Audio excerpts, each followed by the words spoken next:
If you've been a wrestling fan for long enough, you've probably seen a lot of changes happen on screen and behind the scenes in the WWE. In the past decade, the product has shifted from arenas and back to stadiums for its biggest shows, embraced a short-lived so-called reality era, created a red-hot developmental brand, and gone all in on a PG rating. But if you're to look back several decades, the number of seemingly monumental changes that have occurred grows exponentially. In this list, we're counting down 10 of these moments in no particular order, because how do you rank personal tragedy next to a lawsuit or the development of a business strategy? I'm Adam Pacitti from Cultaholic.com, and these are 10 moments that changed the WWE forever. Join us! Number 10, the beginning of the Monday Night War. When Ted Turner's Southern wrestling promotion WCW hired a bunch of high-end WWE talent and moved to Monday nights, the WWE took this as an act of war, and the wrestling landscape was changed forever. The two biggest wrestling promotions in history would do everything in their power to drag eyes to their product each and every Monday night,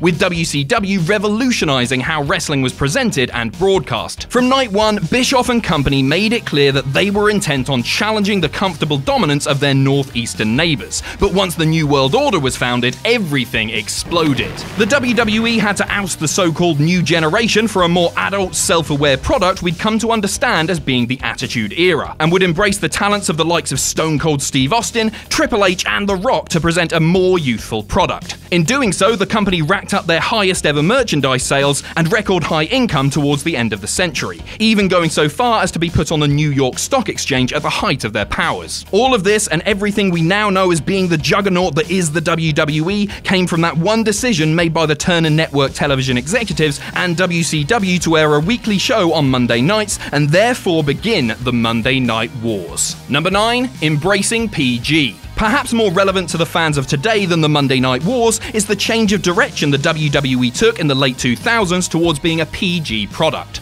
In the aftermath of tragedy, steroid allegations, and criticism from family groups regarding the adult and often purposefully controversial content of the WWE product, television shows and live events often associated with entertainment for children, the WWE hoisted the company upon the back of a new, clean-shaven, clean from drugs, armed forces respecting, whiter-than-white John Cena, and took the product into a zone that was more friendly for younger audiences. The thought was that the move would help to create new fans and encourage the creative team to come up with more intricate storylines and awe-inspiring moments in the absence of being able to rely on the downright disgusting and/or controversial. Whether that happened is up to you, but it was the 10-year anniversary of this change in July 2018, so it seems here to stay. And with the sponsors and broadcasters being strongly behind the product being PG, it makes absolutely zero sense for WWE to change their minds anytime soon. Number 8, winning the Monday Night War. Just as the beginning of the Monday Night War was important to the WWE in terms of creative direction, backstage changes, branding, and the overall appeal of wrestling, so was the WWE winning the Monday Night War.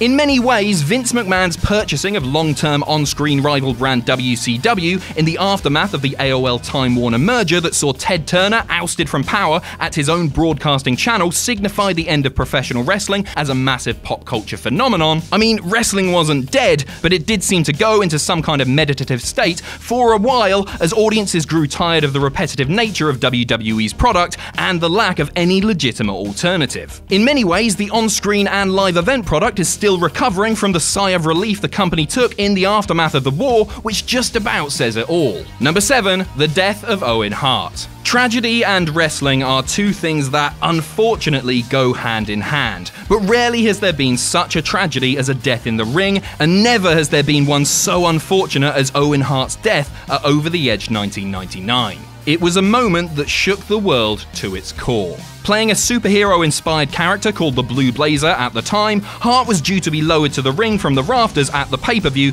but his equipment malfunctioned and the wrestler instead fell over 40 feet to his death. The pay-per-view, luckily on a time delay and preparing for Hart's match with video packages, didn't air any of the unfortunate event, and eyewitness testimonies differ in their explanations of what happened, but the reality is that Hart's tragic fall ultimately killed him. The words Jim Ross spoke over commentary to announce the death live on air still send shivers down the spine. This was a truly awful, horrifying, scary, and overwhelmingly sad moment in WWE history. Number 6, the Curtain Call.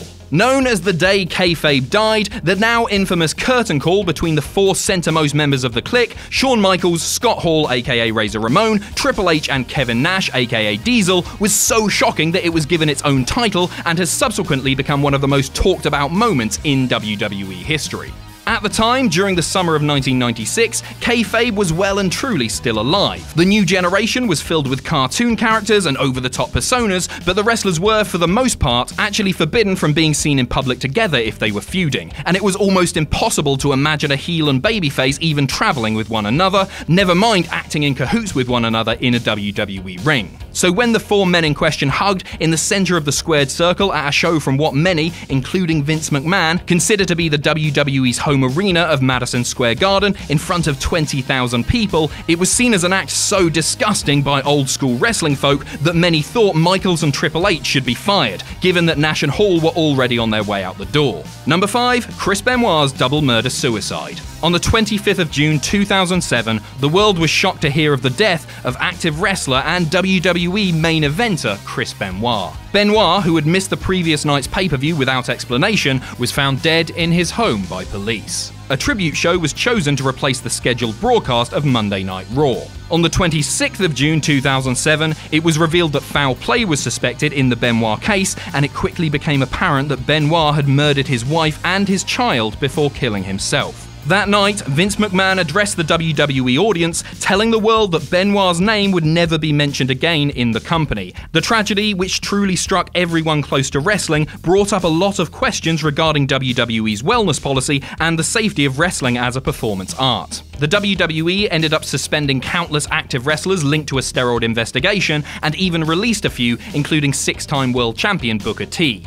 In the following years, the wellness policy would be closely scrutinized, and as such became a lot more harsh, and the WWE were forced to move away from moves that were seen to more regularly cause concussions, such as chair shots to the head. This was a real-life tragedy with profound effects on the wrestling industry as a whole, even plunging our beloved brand of entertainment into a dark period for a while, but nothing could ever measure up to the sadness of knowing how one man killed his own son and wife. Number 4, the steroid trial. In 1993, WWE owner Vince McMahon was put on trial for his involvement in an apparent drug trafficking scheme that the federal government of the United States believed was a well-orchestrated process aimed at giving access to illegal performance-enhancing substances to his wrestlers. Wrestlers from WWE's past and present were questioned and told to swear on oath about their experiences with anabolic steroids and other drugs, as well as McMahon and their time in the wrestling industry, bringing to life wrestling's inherent reliance upon performance-enhancing substances at the time, and subsequently changing the company forever. It was during this period that the WWE, then known as the WWF, made the choice to push the so-called new generation, a group of wrestlers who looked too small to be on steroids, such as Shawn Michaels and Bret Hart, creating a lasting effect on the on-screen product. But off-screen, this was even more of a huge deal. Members of the WWE roster, backstage employees, and even high-ranking officials feared not only for their own jobs, but for the future of the company, and Vince faced jail time if he was found guilty.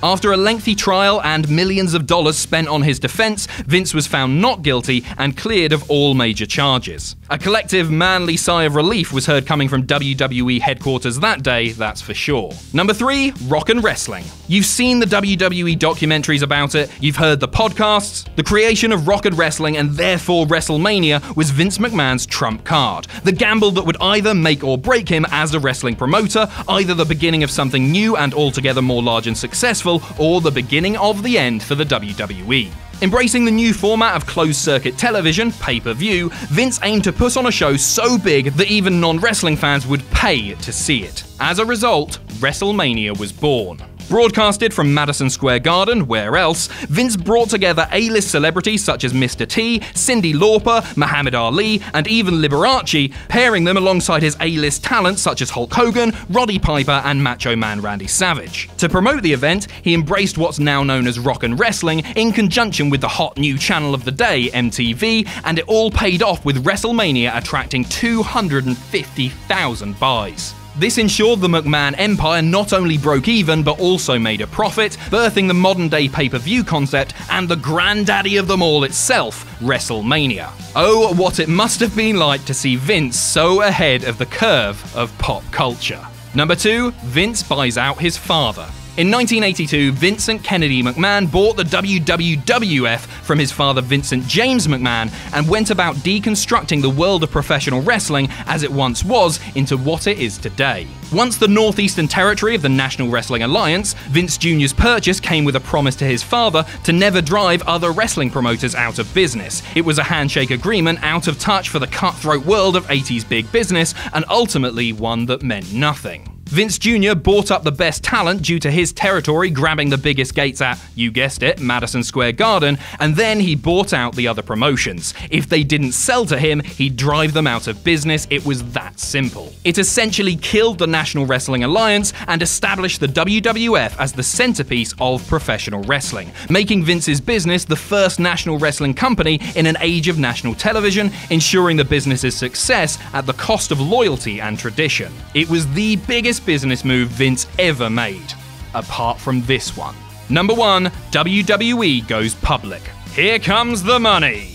The WWE, then known as the WWF, made stock available to the public at the New York Stock Exchange in October 1999. This was at the height of the televised product's popularity and in the midst of their run as one of the hottest pop culture phenomenons of the time. The stock traded that day amounted to over $170 million, exponentially growing the WWE overnight and opening a whole world of business opportunities for Vince McMahon and company. This moment also opened the doors for public access to the behind-the-scenes goings-on at the WWE for the first time, with shareholders now well within their rights to be given explanations for the on-screen storylines, business decisions, and hirings and firings. Suddenly, the world of wrestling was much more transparent, as well as being much more lucrative. To this day, the WWE is the only wrestling company to be traded on the New York Stock Exchange, and in the years following its introduction, this decision has made Vince McMahon, at times, a billionaire. The company simply wouldn't be the juggernaut that it is today without this one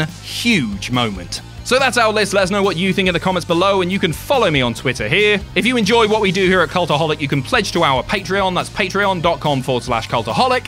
And most importantly, don't forget to hit subscribe and join us.